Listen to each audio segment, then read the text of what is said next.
What's up guys, this is Mike, the Detroit Borg, with the latest addition to the Nest ecosystem of smart home devices. This is the new Nest Cam IQ. So this is an indoor camera with some very sophisticated features such as facial recognition, automatic motion tracking, two-way voice communication, and some high-end specs such as a high-resolution 4K camera sensor. Now this joins the existing Nest Cam Indoor and the Nest Cam Outdoor, along with a Nest Thermostat and Nest Protect for a very well-integrated system of devices that is easy to manage through the Nest app. Now, I've actually been using Nest products since the very first thermostat came out, and I want to thank Nest for sponsoring this video so I can take an in-depth look at their new cameras. Unboxing and setup is very straightforward. Once you pull the tab along the side, the box just pulls up and the camera is right there. Now, the camera is nestled in a tray with a plastic label covering the camera glass during shipment. Snapping the tray off the base, we can see a rubber foot to keep the camera stable on most surfaces, along with a threaded mount for a wall or ceiling installation. In terms of paperwork, like most devices today, it's very minimal because the setup process is pretty simple, and we'll take you through that. Now, at the bottom of the box are the only two accessories, which includes an extra long USB-C power cable, along with a circular 28-watt wall adapter with a USB-C connector. Now, the camera also has a recessed USB-C connector, which matches the included cable for a completely flush design. So once the cable is installed, the cable runs flushly against a surface, so it's not hanging down from the camera. To set up the camera, you'll need to install the Nest app on your iOS or Android phone. Since I'm already a Nest user, I can go to the settings panel to add a new device. This will launch the camera app to scan the QR code on the bottom of the pedestal. This will automatically sync the camera to the app and walk you through the process of naming the camera's location and connecting it to your Wi-Fi network.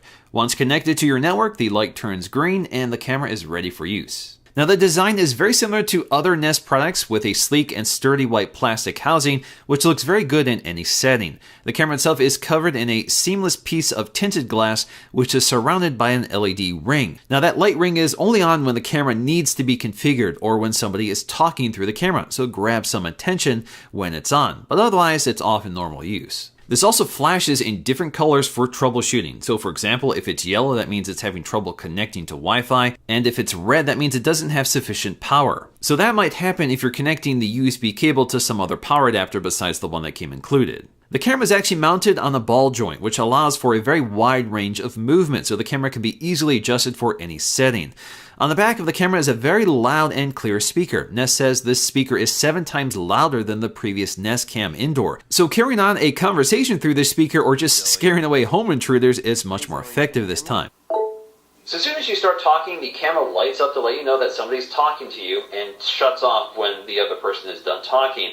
Of course, you also get an audible tone that lets you know when the conversation has started, and the speaker quality is pretty decent for a small room. Also built in are 3 microphones used for echo suppression and noise cancellation, so you can hear voices clearly and the camera can identify certain sounds. So for example, this camera can tell the difference between a bark and a person talking, and can alert you when it hears specific sounds in your home. Similar to a smartphone, the glass bezel surrounding the camera hides many of the sensors used for light detection, as well as the IR lights needed for night vision. During the daytime, this camera uses HDR processing to create a much clearer image in challenging lighting conditions. So for example, if your camera is pointed at windows, HDR helps to even out the light so that the exposure from the windows doesn't blow out the image of the room. This works especially well in my office and entryway, which gets a lot of sun from the west, and most security cameras tend to underexpose the room to bring down the exposure from the windows. So this camera does an excellent job bringing down that severe contrast. At nighttime, the camera's invisible array of 940 nanometer infrared LEDs evenly illuminate the entire room, so you can see detail very clearly in pitch black. Nest also says that these LEDs are twice as bright as the ones that come in the Nest Cam Indoor. Night vision does kick in automatically whenever there isn't enough light in the room to see the room clearly, but you can also manually force this mode on if you prefer. Although this camera has a 4K sensor, this camera records only up to 1080p video, but you can also dial this back. Now, the 4K sensor is primarily used to preserve image quality when cropping or zooming. So this means you can see far more detail when the camera needs to zoom in instead of just cropping the 1080p video. Now this becomes especially useful for features like subject tracking, which means the camera can automatically zoom in and track movement. And it does this without sacrificing any part of the camera's full view of the room. Nest calls this feature SuperSight, which allows the user to easily switch between a close-up and a full view of the room even after the video has already been recorded. This high-resolution sensor is also used for person alerts and facial recognition. The camera can automatically zoom in on detailed shots of any faces that walk past the camera. This shows up as an alert on your phone through the Nest app, so you can quickly glance at it from the notification. Now, once the camera identifies any faces, you can actually add them to familiar faces within the app. So the app can notify you if the person is familiar or not. So this allows you to quickly glance to see if there's an intruder or just somebody coming home. So really what pulls all of this together is the Nest app. So as soon as I bring up the Nest app, I can see all of the Nest devices in my home. So that includes my thermostat, my Nest Protects, and all of my cameras, which are feeding live video to all 4 of my windows here. So I can see all 4 cameras live at once, which is very handy. So I can see my family room, I can see my office where I'm talking right now, and then I can also see my studio and my deck. So the Nest Cam IQ in my office, I can go ahead and tap on that. Of course, there's a lot of features to take a look at, so I can pinch in and out to zoom, which takes advantage of that 4K sensor, so I can get quite a bit of detail here. And then I can tap this thumbnail, which allows me to zoom out to the full view. So again, it's recording the full view while you're cropping in and out. I can also move this thumbnail around, so if you want to position it out of the way, you can do that, and then we can zoom back out. Or you can just tap on the thumbnail as well to jump back to the full view. Now with Sightline, I can also scrub through my entire timeline. So again, this is recording 24 hours a day. So obviously I haven't had it running that long. It's been in my office for maybe a day here, but it goes all the way back and you can see how much time I spend in my office, or I can just tap on any one of these events. So for example, in this shot, it's tracking me because I'm walking through the door. So it's cropped in, and then I can see my dual view here. So I can tap on it to expand back out, or just allow it to play back the motion as it recorded it. Now, if you tap on the gear icon in the upper right corner, this will take us to the settings panel. There's a few things to take a look at here.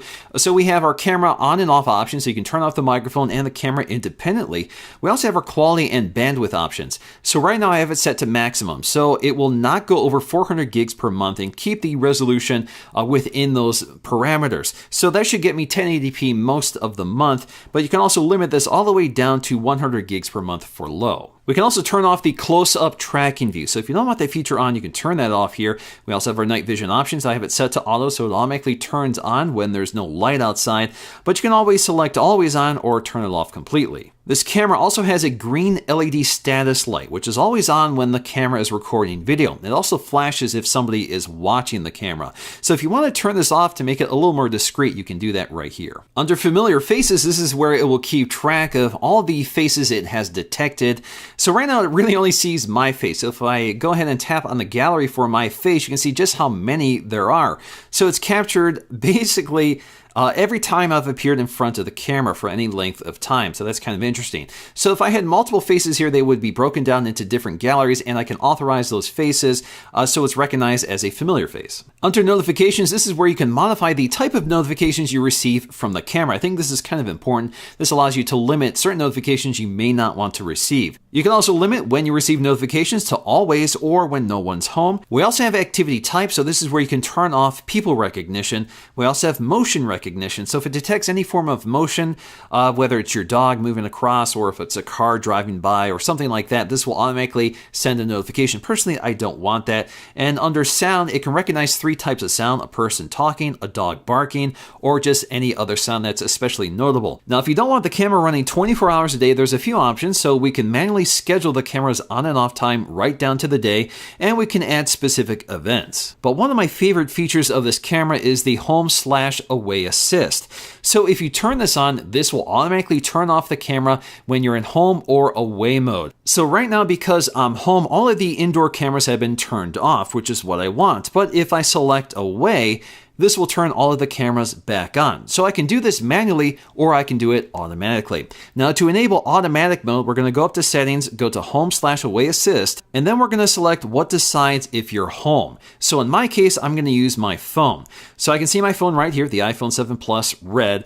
So once I'm home using my geolocation, this will automatically enable home mode. So we'll turn off the cameras, and then it will also turn the cameras on when I move away from the home. So if I go driving, this will automatically kick on the camera, so I don't have to worry about keeping the cameras turned on and off on a specific schedule. It just happens automatically. Ultimately, one of my favorite aspects of this camera is the way it manages all of the footage and the notifications that a system like this can generate. So all of the movement or sound notifications are much more specific and provide a lot more info at a glance. Now, the footage recorded by the cameras are streamed and stored online through the Nest servers, and in order to access that footage, you'll have to subscribe to the Nest Aware service, which is a monthly or yearly subscription service. But because the footage is stored online, you have access to that footage from a variety of platforms, from Android, iOS, or even a web browser, which is kind of handy. That means you can go to basically any internet-connected device and have access to your security cameras and the footage that it generates. And some of the smart features of this camera only work with a Nest Aware subscription, such as the facial recognition feature. In terms of pricing, this is on the high side, so it's $299 for one or $498 for two, so that saves $100 if you go for the 2-pack. And considering how much more expensive all of the valuables are in my house, I think this is money well spent. Alright guys, hope you enjoyed this look at the Nest Cam IQ. If you guys want to take a look at one, I'll leave it linked in the description below.